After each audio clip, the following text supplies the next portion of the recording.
इस कार्यक्रम की पुण्यार्चक हैं श्रीमती शिप्रा जैन, तुषार जैन, गुरु भक्त परिवार मेरठ, श्रीमती पूनम जैन, श्री रवीश चंद्र जैन, शुभम, आयुष जैन, सपरिवार टूंडला, जिला फिरोजाबाद, यूपी, श्रीमती नीनू, लोकेंद्र, सिद्धि जैन, मुरार, ग्वालियर, श्रीमती त्रिशला जैन, डॉक्टर मोनिका, डॉक्टर नीरज जैन, निखिल, सेजल, पश्चिम विहार, दिल्ली, श्रीमती संतोष जैन, श्री विशाल चंद्र जैन, श्रीमती पूनम जैन, सीएमए, पंकज जैन, अमित जैन, राशि जैन, उन्नति जैन, सेक्टर 37, नोएडा, पारसमल, इंदिरा देवी, संजय, विनीता, अजय, नीतू बाकलीवाल, सूरत, श्री विनोद चंद जैन, मिलेनियम, श्रीमती नीता जैन, समस्त गुरु भक्त परिवार, फिरोजाबाद।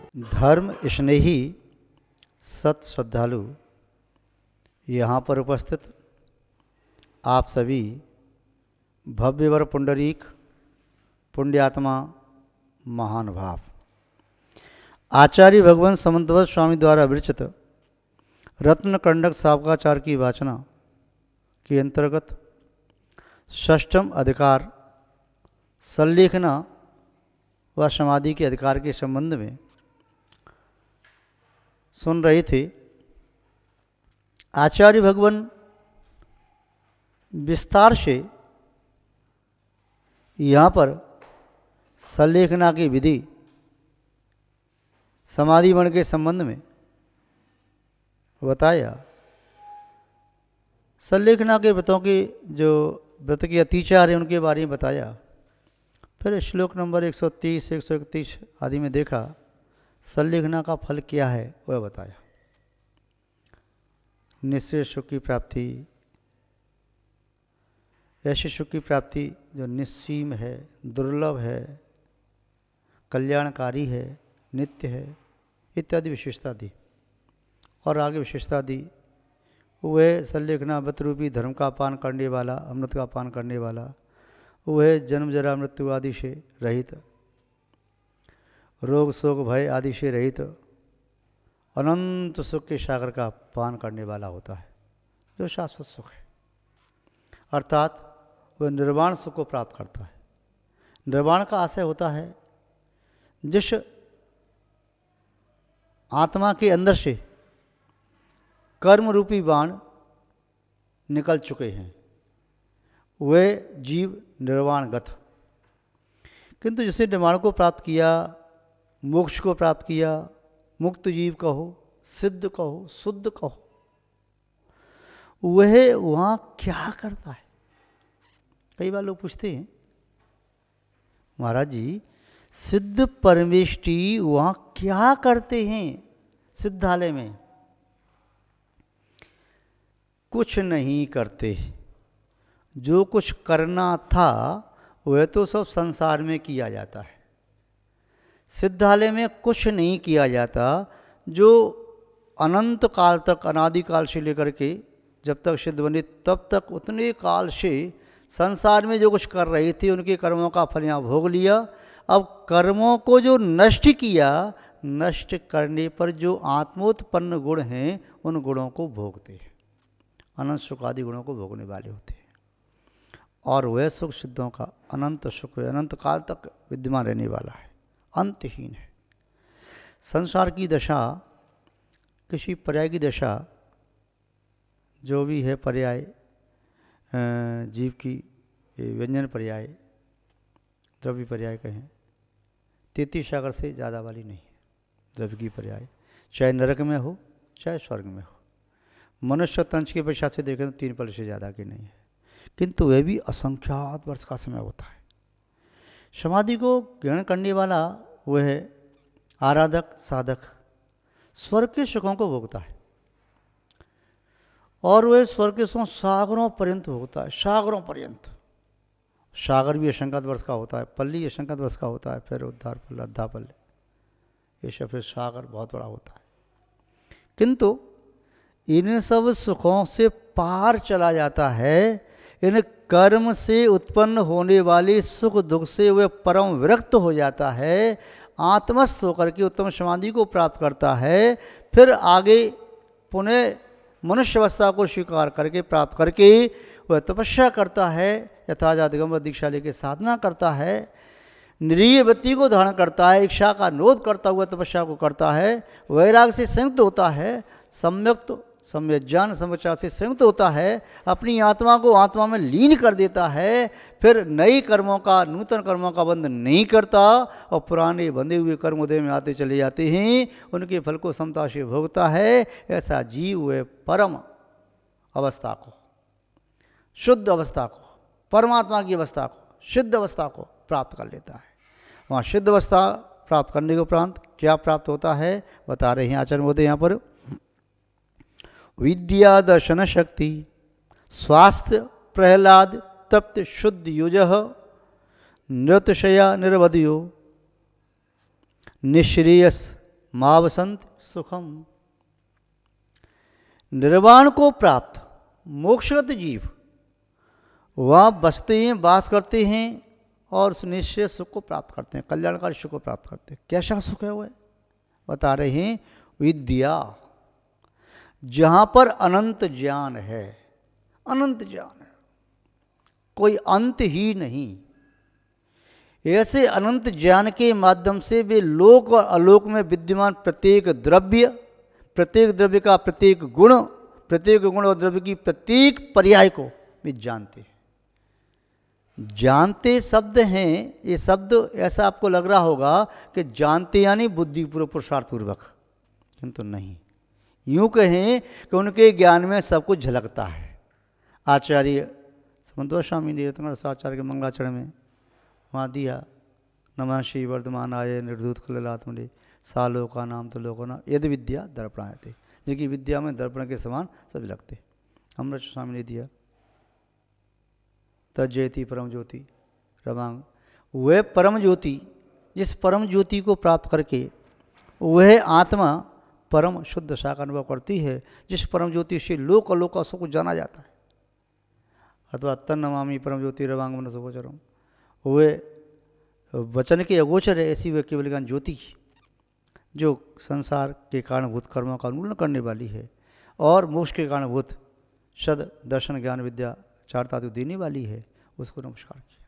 तो यहाँ कह रही सिद्धों के पास अनंत ज्ञान है और निश्चय से तो वे अपने आत्मा को जानते हैं। व्यवहार से कहें तो अलोक अलोक, तीन लोक और तीन काल संबंधी समस्त द्रव्य पर्याय गुणों को वे जानते हैं, अर्थात उनके ज्ञान में झलकते हैं। दर्शन, वे शुद्ध परमेष्टि अनंत दर्शन से युक्त होते हैं। क्यों? जिस प्रकार ज्ञानावर्ण कर्म के नष्ट होने पर अनंत ज्ञान की प्राप्ति होती है, ऐसी दर्शनावर्ण कर्म के नष्ट होने पर अनंत दर्शन की प्राप्ति होती है। वे लोक और लोक के विद्यमान समस्त पदार्थों को चर अचर चित अचित स्थावर और गमनशील समस्त द्रव्यों को वे जानने देखने में समर्थ होते हैं। दर्शन से देखते हैं और ज्ञान से जानते हैं, दोनों ही युगपत होते हैं। केवली भगवान की प्रवृत्ति वह ज्ञान और दर्शन की क्रमशः नहीं होती, युगपत होती है। और विद्या दर्शन शक्ति अनंत ज्ञान युक्त होते हैं। उनके पास अनंत ज्ञान होता है, यद्यपि अनंत अवस्था में भी अनंत ज्ञान, अनंत दर्शन, अनंत सुख और अनंत शक्ति होती है और अनंत सुख भी होता है। सिद्ध बनने के उपरांत ये गुण नष्ट नहीं होते, इनके साथ चार नास्तिक रूप गुण और प्रकट हो जाते हैं अघातिया कर्म के नाश हो जाने से। तो वे सिद्ध परमेष्टि मोक्ष को प्राप्त हो भगवान, निकल परमात्मा, शुद्ध परमात्मा, अनंत दर्शन, अनंत ज्ञान, अनंत सुख, अनंत शक्ति से संयुक्त होते हैं। और क्या होते हैं? स्वास्थ्य कहिए तो अपने आप में स्थिर हो जाते हैं, लीन हो जाते हैं। परमोदासीनता भाव, परमोदासीन भाव क्या है? उनके अंदर संसार के किसी भी परिणमन से कोई परिणमन नहीं होता, उनका परिणमन शाश्वत है। संसार में क्या हो रहा है, क्या नहीं हो रहा है, अच्छा बुरा हो रहा है, संसारी प्राणियों का परिणमन तो निमित्तों के अधीन है। अच्छा देखा अच्छा भाव हो गया, बुरा देखा बुरा भाव हो गया, पुण्य का उदय आ गया कुछ भाव अलग हुआ, पाप का उदय आया भाव कुछ अलग हुआ।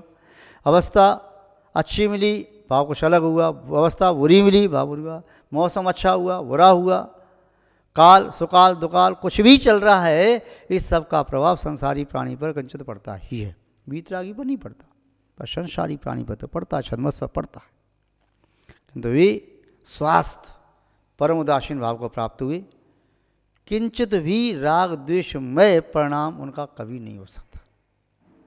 और प्रहलाद प्रकृष्ट आह्लाद से युक्त होते हैं वे सिद्ध परमेष्ठी। उनके आह्लाद को किसी अन्य आह्लाद की, सुख की, आनंद की उपमा नहीं दी जा सकती।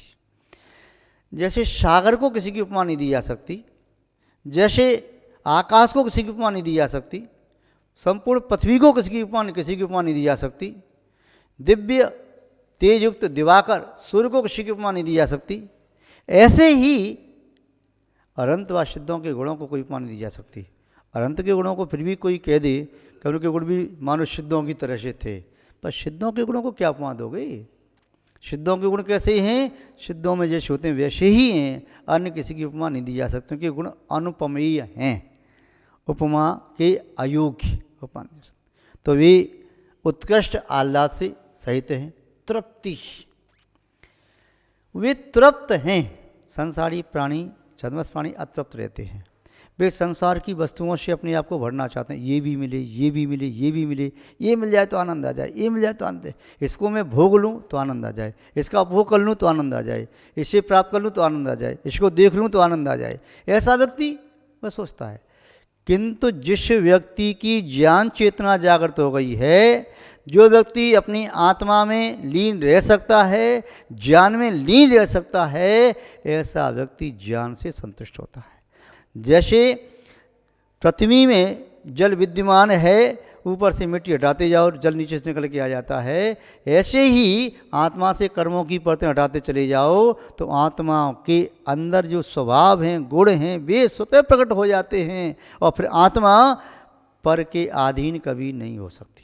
स्वाधीन, स्वात्मोत्पन्न जितने भी गुण हैं, उन सभी शुद्ध गुणों का, स्वभावों का उपभोग करता है। महान भाव। जब तक हमारी दृष्टि संसार के पदार्थों से तृप्ति पाने की है, तब तक हम अपनी आत्मा के सुख को प्राप्त नहीं कर सकते।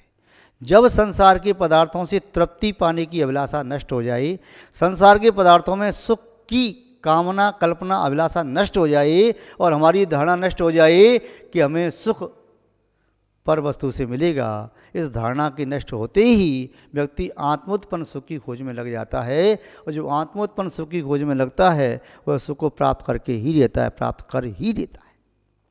पहला तृप्ति, शुद्धि हो जाए, और वह शुद्धि से युक्त होता है, परम निर्मल भाव से युक्त होता है। चेतना परम निर्मल हो गई। निर्मल का आशय है कि उसमें अब मल नहीं है, इतना ही नहीं है, अब उसमें कभी मल निष्पन्न भी नहीं हो सकेगा। आचार्य कुंद कुंज स्वामी ने तृप्ति के बारे में दिया है कि ज्ञान आत्मा के ऐसा गुण है जो आत्मा को भरता है, खाली को भरता है, संतुष्ट करता है, तृप्त करता है, आत्मा को उसमें रमण कराता है, और आत्मा को परमानंद देने वाला होता है। इसीलिए कहा ज्ञान के समान अन्य कोई सुख का कारण दूसरा बनता नहीं। आप कहेंगे ज्ञान को सुख का कारण क्यों कहा, संयम को सुख का कारण क्यों नहीं कहा? संयम को सुख का कारण इसलिए नहीं कहा कि संयम सुख का कारण नहीं है, संयम तो सुख है। मोहनी कर्म के नष्ट होने से सुख प्राप्त होता है, सुख का कारण प्राप्त नहीं होता है, परंतु ज्ञान उस मोहनी कर्म को नष्ट करने में कारण है, और मोहनी कर्म को नष्ट करने का कारण यानी सुख का कारण। मोहनी कर्म नष्ट होगा तो सुख प्राप्त होगा, इसलिए ज्ञान को सुख का कारण कहा, संयम आदि को तो साक्षात सुख ही कहा। तो महान भाव यहाँ कहा कि उनका सिद्धों का सुख निरतिशया, अतिशय से रहते। अतिशय माने हीनाधिकता, कम हो गया, बढ़ गया, प्रकट हो गया, छुप गया, ये अतिशय होते हैं व्यक्ति के चमत्कार, कौतुक। अरे ऐसा कैसे होगा, आश्चर्यकारी। उन्हें तो अनंत सुख प्राप्त हो गया, अब उसमें किंचित भी न्यूनता नहीं आएगी और किंचित भी वृद्धि नहीं होगी। ऐसा वे हीनाधिकता से रहित उनके गुण होते हैं, निरवध हो, और उनके जो गुण हैं, स्वभाव जो उन्हें प्राप्त किया है, उसकी कोई अवधि नहीं है। अवधि से रहित अनंत काल तक प्राप्त करने वाले हैं। क्या? निःश्रेयस, कल्याणकारी गुणों को। आवसंति नित्यम विशुद्ध परमेष्टि, निर्वाण अवस्था को प्राप्त मुक्त आत्मा वे आवसंती वहाँ बसते हैं नित्यम शाश्वत, अनंत काल तक के लिए वे वहाँ से लौट करके कभी नहीं आएंगे। ऐसा कैसे? कई बार पूछते हैं हमारे ये ऐसा कैसे सिद्धालय से उन्हें क्यों नहीं आएंगे? जैसे किसी बीज को जला दो, जला हुआ बीज राख बन गई, अब जिस राख से कोई वृक्ष पैदा नहीं किया जा सकता। जैसे आम की उठली को जला दिया तो जली उठली से कोई आम का पेड़ पैदा होगा? या और भी कोई बीज को जला दिया उसकी राख बन गई तो क्या उससे उसका पेड़ पैदा हो जाएगा? नहीं होगा। जैसे एक बीज को जलाने से वृक्ष पैदा नहीं हो सकता, इसी तरह से कर्मों को जलाने से अब संसार पैदा नहीं हो सकता। संसार का कारण है कर्म, अब कर्म ही जल गया तो संसार पैदा कैसे होगा? इस प्रकार जो उत्तम समाधि को प्राप्त करने वाले हैं, शल्लेखना व्रत के फल को प्राप्त करने वाले हैं, वे पुण्यात्मा मानव। वो इस प्रकार के सुख को भोगने वाले, वे किस सुख को भोग रहे हैं? अब भोगना भी ऐसा नहीं है जैसे शरीरधारी व्यक्ति क्या करते हैं कि वे शरीरधारी व्यक्ति मुख के माध्यम से सेवन करते हैं, नासिका के माध्यम से सेवन करते हैं, आँखों से देख करके सेवन कर रहे हैं, कान से सुन करके सेवन कर रहे हैं, या जिह्वा के माध्यम से मुख से सेवन कर रहे हैं, या स्पर्श आनंदी के माध्यम से सेवन कर रहे हैं। ऐसे शुद्ध परमेष्ठी सेवन नहीं करते, क्यों? वे तो शरीर से रहते हैं, देहातीत। वे तो कर्मों से रहते हैं, कर्मातीत, कर्म के फल से रहते हैं। इसलिए वे आत्मा में लीन रहते हुए अपने सुख का वेदन करते हैं। स्वसंवेदी आत्मा है, आत्मा स्वसंवेदन के योग्य है, अपने द्वारा संवेदन करने के योग्य है। मेरी आत्मा का संवेदन मेरे अलावा संसार का कोई भी जीव कभी भी कर नहीं सकता। मेरी आत्मा का वेदन मैं ही करूँगा, मैं ही कर सकता हूँ, मैं ही कर सकता था। तो मेरी आत्मा स्वानुभव गम्य है, परानुभव गम्य नहीं है, और मैं भी पर आत्मा का अनुभव कभी नहीं कर सकता। अपनी आत्मा अनुभव कर सकता हूँ। तो वे शुद्ध परमेष्ठी जो संपूर्ण प्रकार के कर्मों से रहते हैं, वे अपनी आत्मा का अनुभव करते हैं, और वे अपनी आत्मा का अनुभव करते हुए, अपनी आत्मा का अनुभव करते हुए अनंत काल तक नहीं रहते हैं। क्योंकि पर का अनुभव करने वाला व्यक्ति, पर पदार्थ को भोगने वाला व्यक्ति निस्संदेह जब पर पदार्थ को भोगता है तो पर पदार्थ भोगने वाला व्यक्ति आज इसको भोगेगा, कल उसको भोगेगा, परसों किसी और को भोगेगा, बोर हो जाएगा, वह भोग नहीं पाएगा, फल भी निरंतर नहीं मिलेगा, वह भी क्रम से बदलता रहेगा। किंतु जब आत्मा से उत्पन्न हुआ सुख आदि गुण है, वह कभी बदलेगा नहीं, उससे व्यक्ति कभी आघाता नहीं, तृप्ति होती जा रही है, उसी का सेवन किया जा रहा है, उसका अनुभव किया जा रहा है। मान भाव कहने का अभिप्राय ये है कि वे शुद्ध परमेष्ठी किस प्रकार के सुख को भोगते हैं, कैसे गुणों का आवेदन करते हैं, स्वसंवेदन करते हैं। तो यहाँ पर आचार्य महोदय ने बताया, शेष वार्ता बाद में करेंगे। आज बस इतना ही। जबली श्री शांतनाथ भगवान की, परम पूज्य आचार्य गुरुदेव श्री विद्यानंद महाराज की, अहिंसा में विश्व धर्म की।